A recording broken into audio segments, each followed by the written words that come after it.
Madame, Messieurs, très heureuse de vous retrouver pour ce nouveau numéro de votre émission « Dites-nous la vérité ».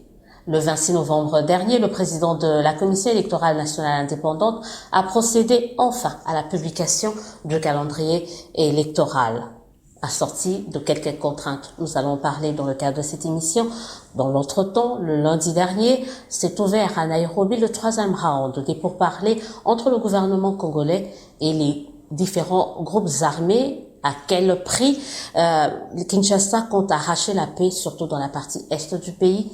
Encore une fois de plus, très heureuse de vous retrouver pour ce nouveau numéro de votre émission qui reçoit ce soir, ce jour, Lambert Mende Omalanga. Bonjour et bienvenue. Bonjour. C'est toujours un plaisir de vous retrouver. Moi de même. Toujours PCA, confirmer, reconfirmer des lignes maritimes congolaises. Effectivement. Les lignes maritimes congolaises, on en compte combien en RDC? Expliquez-nous les lignes, il y en a combien? C'est une société commerciale uninominale, à actionnaire unique, avec comme objectif l'exploitation du transport maritime qui se fait par plusieurs lignes, d'où les lignes maritimes congolaises. Il y a la ligne Nord-Continent, qui est la plus exploitée vers Anvers, en Europe. Puis il y a la ligne vers la Chine, il y a la ligne vers les États-Unis, d'où les lignes maritimes congolaises, comme on dirait les lignes aériennes. Donc c'est une seule société, mais qui exploite plusieurs lignes pour le compte de son actionnaire unique, l'État congolais. Est-ce que vous êtes conscient qu'aujourd'hui on parle de plus en plus de cette société juste parce que vous êtes là? J'en suis fort aise si j'ai pu apporter par la connaissance que les gens ont de ma personne un peu plus de regard sur une société qui a beaucoup à apporter au pays et qui, de ce fait, devrait attirer plus l'attention du public, c'est une bonne chose. Là, c'est la perception que moi, en tant que journaliste, j'ai sur cette société qu'on parle. On entendait très peu parler des lignes maritimes, mais vous, à l'intérieur, vous avez l'impression que ça bouge. Est-ce que Lambert Mende, en arrivant, fait bouger un peu les choses et qu'est-ce qu'on peut retenir? Le mérite n'est pas individuel. Vous savez, nous travaillons en équipe. C'est un conseil d'administration avec en son sein un comité de gestion. Et nous avons adopté un plan de relance des lignes maritimes congolaises que nous nous efforçons de mettre en œuvre chaque jour en suivant le travail que la direction générale est en train d'entreprendre. Et dans la mesure où il y a une connexion positive, une synergie qui marche entre le conseil d'administration et la direction générale, je pense que c'est ce qui explique peut-être le succès que nous enregistrons dans la réalisation de ce plan de relance. Le plan de relance, on signale aux téléspectateurs, vous êtes président du conseil d'administration des lignes maritimes congolaises, vous êtes également député national, membre de l'Union Sacrée. Comment elle se porte, l'Union Sacrée? Elle se porte aussi bien que possible. Nous sommes dans une phase de mise en place des structures de l'Union Sacrée.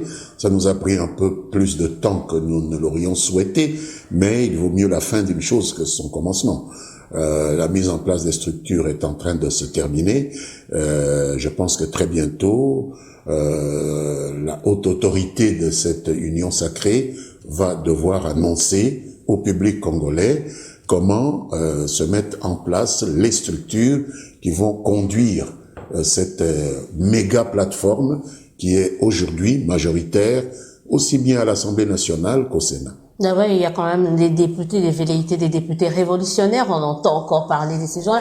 Comment vous arrivez à contenir les ambitions, ces velléités-là, qui est encore d'autres personnes qui risquent de sortir? Comment vous contenez cela au niveau de l'Union Sacrée? Les ambitions sont choses normales chez quelqu'un qui fait carrière dans la politique.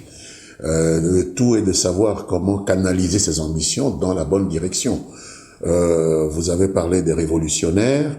Ils sont tous membres de l'Union Sacrée, il est normal. Avec une nouvelle mise en place, ils se disent, oui. On se retrouve toujours pas. Non, je pense qu'il y en a qui on doit faire entendre notre voix un peu différemment. Il y en a qui se sont retrouvés, d'autres ne se sont pas retrouvés. Ils ne peuvent pas garder le silence, ils peuvent exprimer leur frustration. On peut discuter. C'est ça aussi l'intérêt et l'avantage de la démocratie, c'est qu'on n'empêche personne de parler. Et que le débat puisse s'instaurer, que par cette passerelle d'échange, que nous puissions résoudre de manière non conflictuelle ces problèmes qui peuvent surgir, là où il y a des hommes. Au sein de l'Union sacrée, il y a certains, en parlant quand même de nouvelles mises en place, d'autres plateformes ou d'autres partis politiques ne se retrouvent pas, ont été presque blacklistés. Comment vous comptez gérer cela? Parce qu'on vous voit, vous, ainsi que les présidents de certaines institutions, souvent se réunir pour essayer d'en discuter. Comment vous comptez gérer cela? Est-ce qu'ils peuvent se dire ils n'ont plus leur place, partir, ou comment vous gérez tout cela? Si on part d'une plateforme parce que dans une mise en place on n'a pas retrouvé les siens, alors c'est que sa place n'était pas dans cette plateforme, parce que quel a été l'objectif de cette plateforme. L'objectif n'a pas été de se distribuer ce qu'on pourrait considérer comme un gâteau à se distribuer. Je suis d'avis que le débat est tout à fait normal, mais aller jusqu'à envisager des solutions extrêmes comme celles que vous invoquez, je ne pense pas. Je pense qu'il y a encore le temps de débattre, il y a encore de la place pour tout le monde. On n'entre pas dans une plateforme pour occuper une place dans une mise en place quelconque, mais ces problèmes, je ne peux pas nier qu'ils existent, mais ils ne vont pas nécessairement sonner le glas de l'union sacrée.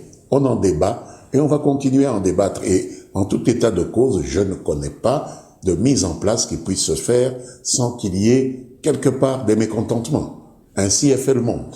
Ainsi est fait le monde, mais quand vous entendez certains cadres, par exemple de Ensemble pour la République, qui est au sein de l'Union sacrée, dire qu'on ne va pas partager le bilan de l'Union sacrée ou de l'actuel régime, entre autres pour certains, parce que dernière mise en place, ils sont pas là. Qu'est-ce que vous dites? Ils doivent partir, quitter la plateforme. Dire que cette formation politique ne se retrouve pas, c'est un peu fort du café, à mon avis. Au gouvernement, je pense qu'ils ont une place assez importante, plus importante même que d'autres, ce qui n'a pas amené les autres à claquer la porte. Je pense que il y a des évolutions dont il faut absolument tenir compte. On ne peut pas être dans un gouvernement et renier le partage de la responsabilité. On l'appelle bilan, mais c'est un partage de responsabilité face à une opinion publique. On est dans un gouvernement et dans ce cas, on partage la responsabilité de ce que ce gouvernement fait, ou on n'a plus envie de partager la responsabilité et on rend le tablier. Un ministre, ça se tait ou ça démissionne. Ça se tait ou ça démissionne, c'est qu'on on attend peut-être de certains qui ont déjà formé leur parti politique. C'est-à-dire cet imbroglio-là qu'on voit au niveau de l'Union sacrée des transfuges du FCC. On ne sait même plus s'ils appartiennent au PPRD, FCC. Comment vous n'avez pas peur d'avoir créé une sorte de nébuleuse? Ce n'est pas un gouvernement... Une jurisprudence qui risque après de nous rattraper. Quand je dis nous, c'est-à-dire le pays au regard de ce qui s'est passé au Parlement, au regard de ce qui s'est passé au gouvernement, avec les gens qui ont été mandatés, qui par la suite créent des partis politiques, sans l'accord. Ça ne vous fait pas peur? Mais ce n'est pas un gouvernement de tel ou tel autre parti politique. C'est un gouvernement de l'union sacrée de la nation. Il y a eu un discours, c'est le fameux discours de 6 minutes, je crois, oui, du président de la République qui a mis les choses à plat et chacun a eu le temps de pouvoir se prononcer par rapport à cette détermination du président, et c'est à partir de là qu'est née l'idée de pouvoir se donner une nouvelle monture. Nous avons tous accepté de monter à bord. Il est important que la vision du chef de l'État soit ce qui nous prédispose aujourd'hui à prendre nos positions. Si on n'est plus d'accord, personne n'a forcé des gens à pouvoir y adhérer et personne ne retiendra quelqu'un de force au sein de cette vision. L'idéal pour l'Union sacrée, c'est de devenir une plateforme électorale. Enfin. Je pense qu'on se dirige vers là, encore que nous attendons que celui qui a pris l'initiative de créer l'Union sacrée puisse, après nous avoir consultés, et nous l'avons été au cours de ces derniers mois, intensément tirer les conclusions de ce que les uns et les autres nous lui avons dit, mais je pense qu'on se dirige sérieusement vers la constitution d'une plateforme électorale qui puisse, en ce qui concerne l'élection présidentielle particulièrement, lui ouvrir la voie à un second mandat pour lui permettre de parachever le programme que nous avons tous approuvé, qui est le sien. Donc déjà, on peut dire que Lambert Mende, la Convention des Congolais Unis, votre parti, votre regroupement, CCE et alliés, ont déjà leur candidat, président de la République. Nous l'avons annoncé lors de notre adhésion à l'Union sacrée. Ça fait l'ombre de qu'un doute. Je ne ferai que répéter ce que j'avais dit, que nous soutenons la candidature du président Félix-Antoine Tshisekedi. Nous l'avons dit ici il y a quelques mois, lorsque nous adhérions à l'Union sacrée, après ma rencontre avec le président, après des réunions qui ont suivi cette rencontre au sein de notre famille politique, de notre regroupement politique, nous avions annoncé cela. Je peux vous le répéter si vous ne l'avez pas entendu. Peut-être pour les téléspectateurs, pour d'autres qui hésitaient encore, c'était quand même assez important. Nous soutiendrons cette candidature de Félix-Antoine Tshisekedi Tshilombo. Puisqu'on parle des élections et que la CCU, Lambert Mende, ont déjà leur candidat président de la République, je le disais au début de cette émission, le président de la CENI a publié le calendrier électoral. Vous avez réagi juste après par rapport à ce calendrier, et puis il y a eu d'autres réactions après. Certains jugent ce calendrier flottant. Je ne sais pas pourquoi ils estiment que le calendrier est flottant. C'est encore une fois une habitude dans ce pays de vouloir casser du sucre sur ceux qui posent des actes. Je pense que la Commission électorale nationale indépendante a été constituée pour pouvoir nous amener vers des élections. Des dispositions ont été prises pour faire en sorte que le temps qui a été perdu au cours des mois qui ont vu le FCC et le CACH gouverner ensemble, puisse être rattrapé. Des ajustements même techniques ont été faits au niveau de la machinerie, l'ingénierie, qui va conduire notamment à cette importante phase de l'enregistrement des électeurs, l'enrôlement des électeurs. Et le président de la commission nous a invités pour annoncer justement le calendrier avec les moyens dont il s'est entouré, et on sent que ça ne contente pas ceux qui ont toujours eu l'habitude de rouspéter. Je pense qu'il faut le juger à l'œuvre. Cette scène, il faut la juger à l'œuvre. C'est à la façon dont les choses vont se faire. Elle avait naturellement annoncé quelques préalables. Pour autant que ces préalables sont rencontrés, moi j'ai confiance que les élections se tiendront à date. Ce sera le 4e cycle électoral, donc nous avons l'expérience, la RDC a déjà une expérience sur ces questions-là. C'est fort de cette expérience-là qu'on se dit comment imaginer qu'on peut faire un enrôlement en 90 jours pour arriver à enrôler 50 millions d'électeurs. Là où certains ont pris 15 mois, 18 mois pour enrôler moins que ça. Ce sont des questions qu'on se pose également. Ce sont des questions légitimes, mais lorsqu'on y réfléchit bien, on a pris 15 mois, on a pris 18 mois. Avec quelle ingénierie, avec quel matériel? Est-ce que c'est avec le même matériel, c'est avec la même ingénierie, avec le même nombre de bureaux d'enrôlement? Si c'est avec le même matériel, avec la même machinerie, on peut douter. Mais la commission nous a expliqué qu'elle s'est entourée d'une nouvelle ingénierie, une nouvelle façon de faire, une nouvelle technologie. Donc si avec une Peugeot, je ne pouvais pas faire du 150 à l'heure.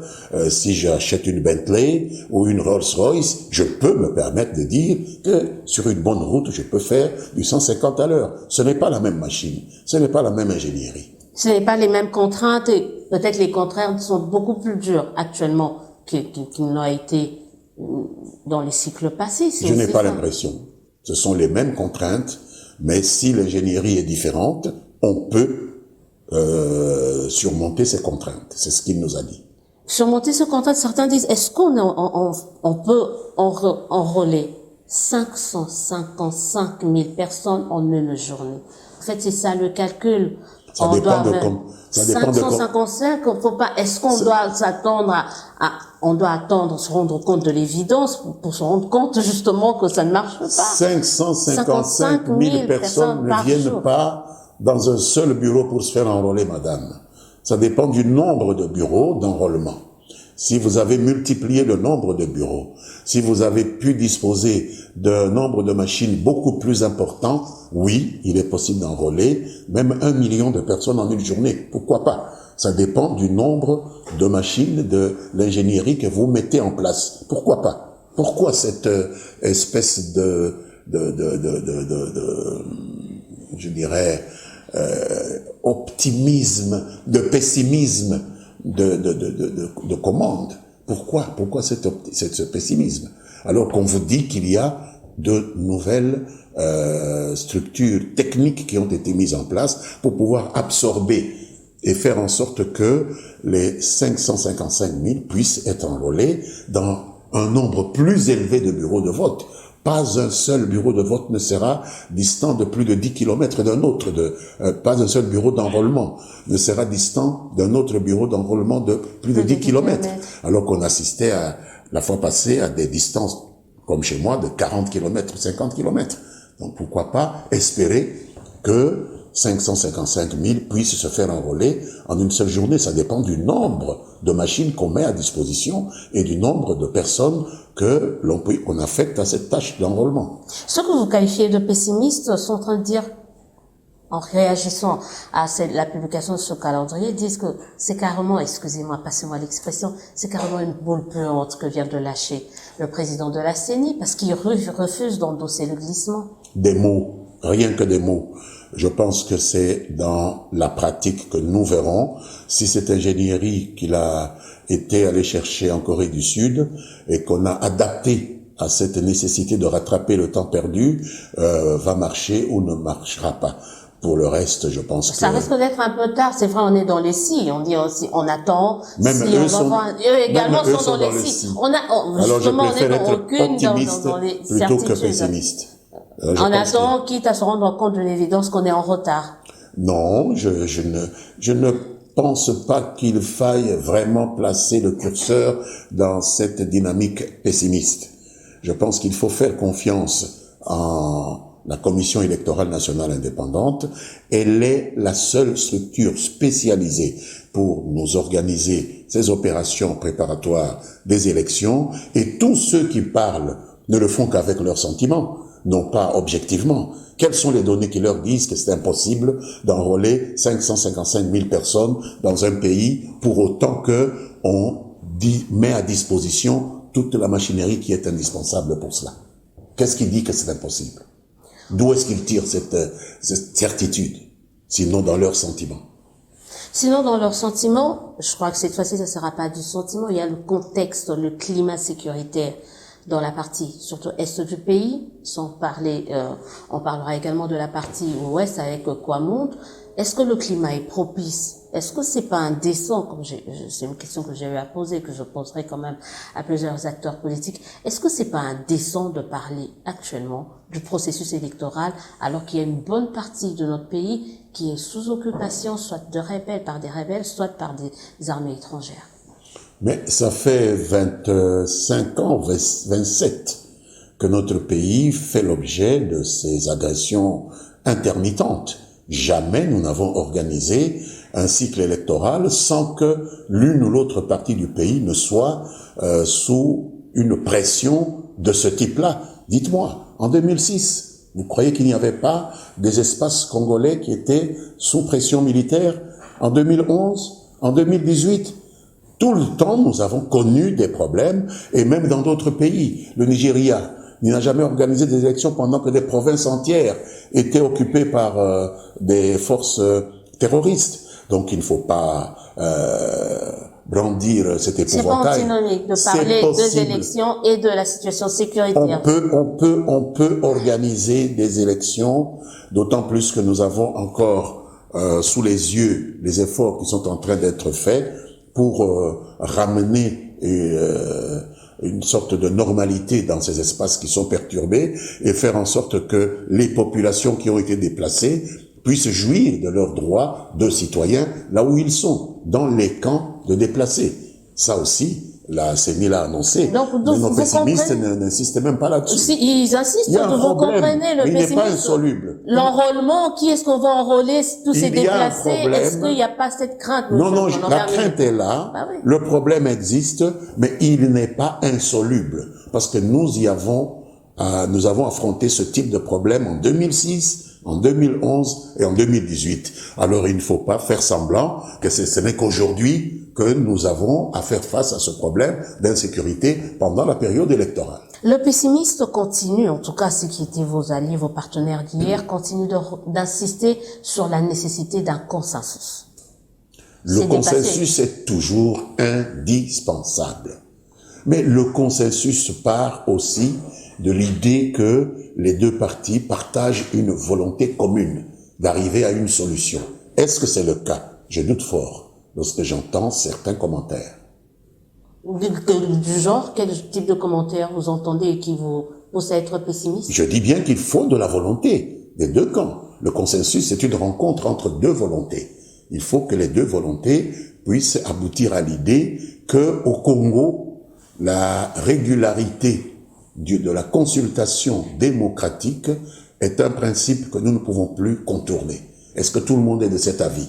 Je pense qu'il y en a qui pensent qu'il faut arriver à un moment où on bloque et où on revient à ces partages plus ou moins mafieux de pouvoir que les Congolais, dans leur majorité, ne veulent plus. Il faut vivre avec cela.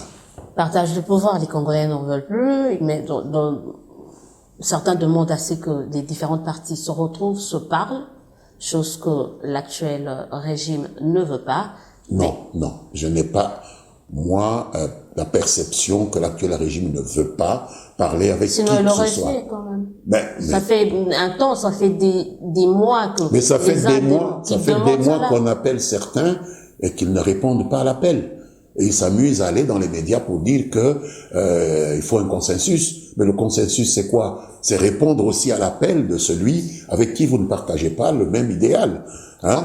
Et lorsqu'il vous appelle, vous n'y allez pas. Alors quoi? Qu'est-ce qu'on fait? On sacrifie la volonté du peuple parce que vous faites vos caprices? C'est ça la question qu'il faut se poser. En tout cas, les groupes rebelles, eux, en tout cas certains mouvements rebelles, surtout ceux évoluant dans la partie est du pays, et ont répondu présent au pourparler, troisième round du pourparler de Nairobi, énième négociation, encore des négociations pour quelle finalité?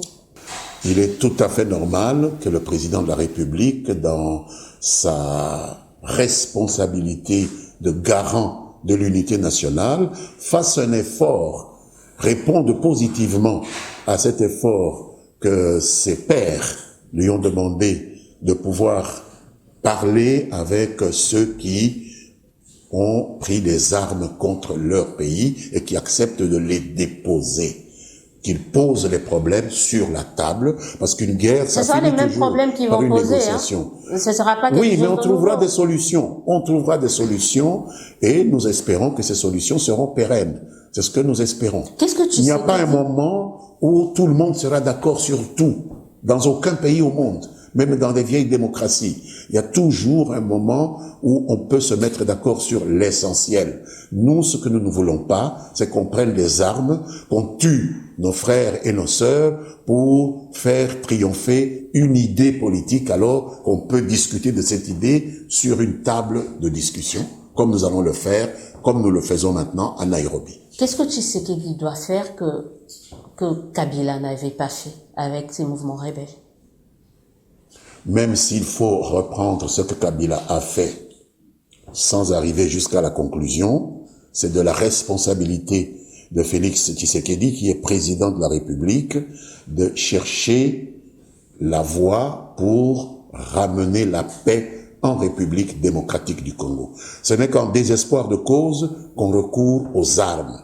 Parce que la guerre, on sait toujours comment elle commence, mais personne ne sait comment elle se termine. On est totalement d'accord, mais ma question est celle, vous étiez là, vous avez géré avec Kabila tout ce mouvement rebelle, les négociations, et tout. Moi, je me rappelle encore de l'opération.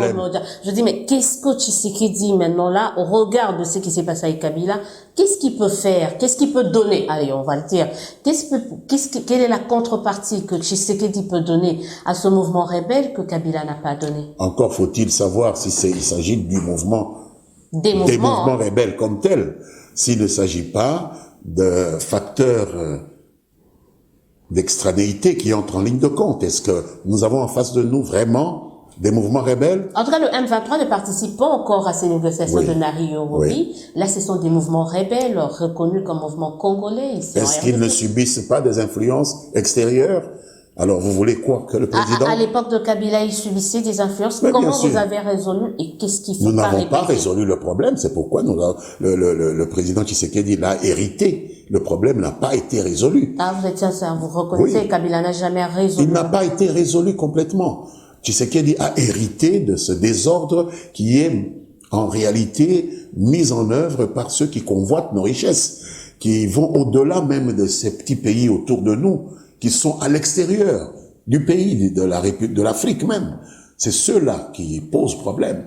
Notamment donc, le Congo est victime justement de ces richesses. Mobutu l'a dit avant même que nous terminions nos études.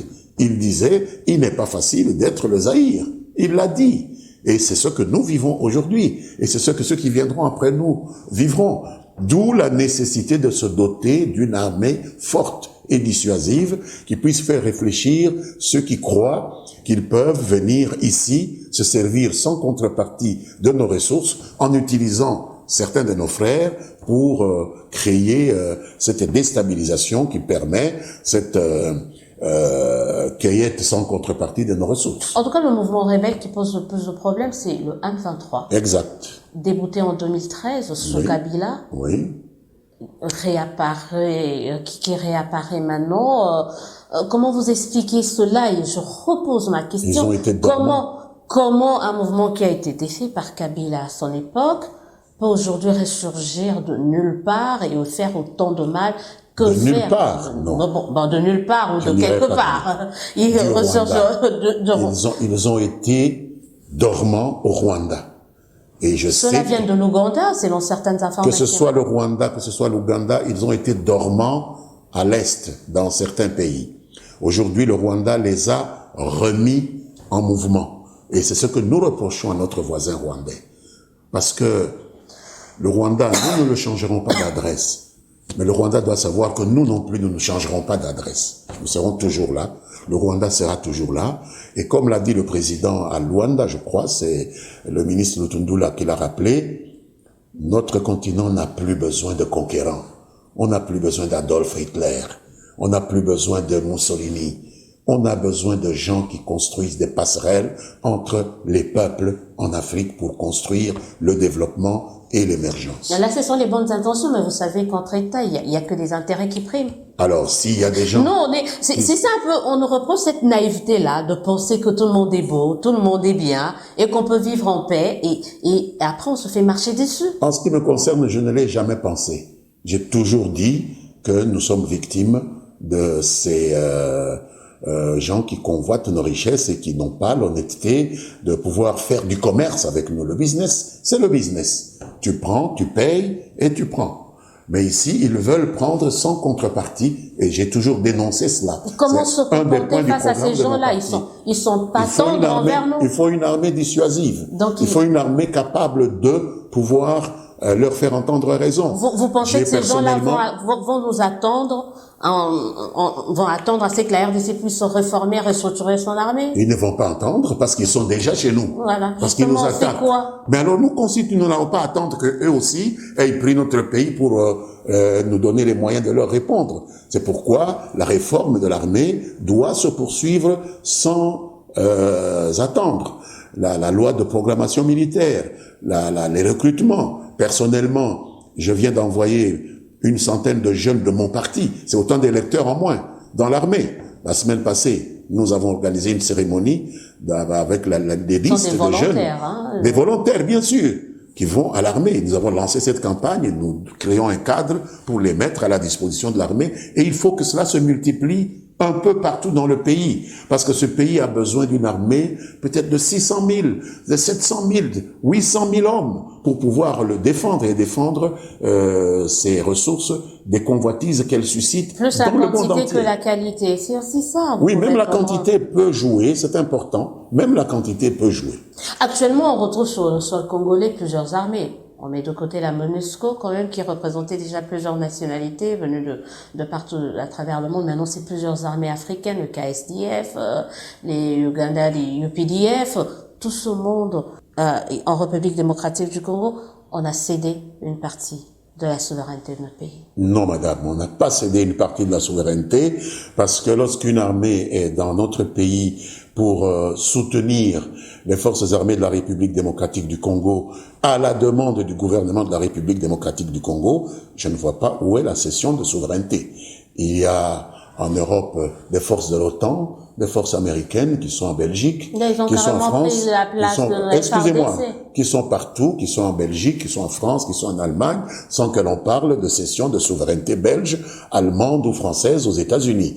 C'est la coopération qui existe entre États qui ont une même façon de percevoir les choses. Ils sont là pour une période donnée, pour une mission donnée, et ils vont partir. Quand on ne le sait pas, hein, c'est nous qui demanderons qu'ils partent, et ils vont partir. Donc peu importe, c'est nous, c'est nous qui avons décidé qu'ils soient là, et c'est nous qui déciderons qu'ils partent. Et ils n'ont jamais eu la prétention de nous imposer quoi que ce soit. Quoi que ce soit, l'armée, on parle de cette multitude d'armées africaines sur le sol congolais, n'est-ce pas là le bon moment de dire que l'état des sièges était un échec? Ou c'est un échec? À quoi ça sert d'avoir un état des sièges si on est envahi, je sais pas envahi, ou on est soutenu actuellement par les armées étrangères? Mais il n'a jamais été décrété que l'état de siège en lui-même constituait une panacée. L'état de siège, c'est des moyens qu'un État se donne, tout comme le recours, justement, au soutien des forces de ces organisations régionales auxquelles nous appartenons. Ce sont des moyens que nous avons le droit d'utiliser pour nous rendre plus aptes à croître notre aptitude à résister dans l'état où se trouvent nos forces armées à ces offensives terroristes qui nous mettent à mal. Donc l'État peut décider de confier l'administration de certaines parties de son territoire à l'armée, c'est ça l'état de siège. Et en même temps faire venir les armées étrangères. Oui, pourquoi pas. Plusieurs moyens peuvent être utilisés. La loi le permet. Oui, absolument. Personne n'interdit que lorsqu'il y a état de siège, on ne puisse pas faire venir une armée étrangère. Où est-ce que c'est écrit? Tous les moyens doivent être utilisés pour que nous puissions recouvrer la totale intégrité de notre territoire. Il y a le front militaire, il y a le front diplomatique, il y a le front médiatique. Lambert Menova, très bientôt terminé. On va parler à un ancien porte-parole du gouvernement. Vous étiez là en 2013. Est-ce qu'actuellement vous trouvez que face à l'agression rwandaise via le M23, l'actuel gouvernement, l'actuel porte-parole utilise le bon mot, il a le bon ton? Je préfère ne pas juger ceux qui m'ont remplacé au ministère de la Communication, madame. Ce serait trop pédant de ma part, comme si j'avais la science infuse au niveau de la communication et que je veux leur donner des leçons. Jusqu'à présent, je vois une diplomatie qui est en marche et qui a abouti à des résultats que l'on voit. Jusqu'à présent, je vois une action de communication qui est déclinée vis-à-vis de la population. Je souhaite qu'elle puisse se démultiplier. C'est même le sens aussi de cette émission que nous sommes en train de faire. Et je ne peux que les encourager à aller plus loin. Et ce n'est pas le moment de donner des leçons aux gens. Mais quand même, médias, vous pensez que les médias congolais font ce qu'il faut par rapport pour assurer ce front médiatique? Il y a un effort qui est fait, mais qui n'est pas encore suffisant, à mon avis. Encore que maintenant les médias sont sérieusement contrebalancés par les fameux réseaux sociaux où vous avez à boire et à manger, où n'importe qui peut se substituer à des professionnels qui peuvent faire passer un message, ou même l'ennemi peut intégrer. Il y a des postings que je lis qui, en ce qui me concerne moi, viennent nécessairement des groupes ennemis qui essayent de déstabiliser mentalement, spirituellement notre opinion publique face à la nécessité d'être mobilisé comme un seul homme derrière les forces armées de la République contre cette agression totalement inacceptable pour notre peuple. Et il y a d'un côté le média, vous avez parlé des journalistes professionnels. Comment un journaliste, on parle pas de jugement, comment un journaliste congolais peut se comporter pendant cette période où le pays est agressé? Doit-il accorder la parole aux agresseurs? Il peut pas. Comment il doit se comporter pour être un peu patriote, à votre avis? Je peux les inviter à regarder un peu du côté des pays, par exemple, européens aujourd'hui, face à ce que ces Européens considèrent comme l'agression de la Russie contre l'Ukraine, que je considère un peu comme une guerre entre la Russie et l'OTAN. Est-ce que vous voyez, vous, des journalistes en France, en Belgique, aux États-Unis, donner la parole à la Russie? Je n'ai pas cette impression. Sinon, pour déformer tout ce qui vient de là, c'est du patriotisme.